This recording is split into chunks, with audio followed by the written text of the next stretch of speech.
ಮಹಾಕುಂಭ ಮೇಳದಲ್ಲಿ ಅಗ್ನಿ ಅವಘಡ, 100 ಟೆಂಟ್ಗಳು ಭಸ್ಮ, ಹೇಗಾಯಿತು ದುರಂತ?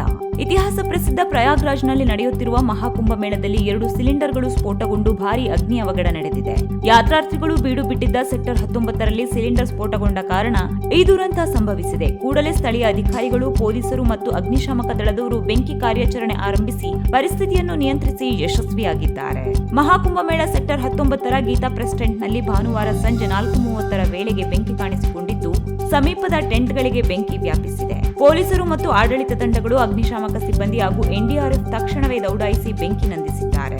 15 ವಾಹನಗಳ ಮೂಲಕ ಬೆಂಕಿಯನ್ನು ನಂದಿಸಲಾಗಿದ್ದು, ಅದೃಷ್ಟವಶಾತ್ ಈ ಘಟನೆಯಲ್ಲಿ ಯಾವುದೇ ಸಾವು ನೋವುಗಳು ಸಂಭವಿಸಿಲ್ಲ.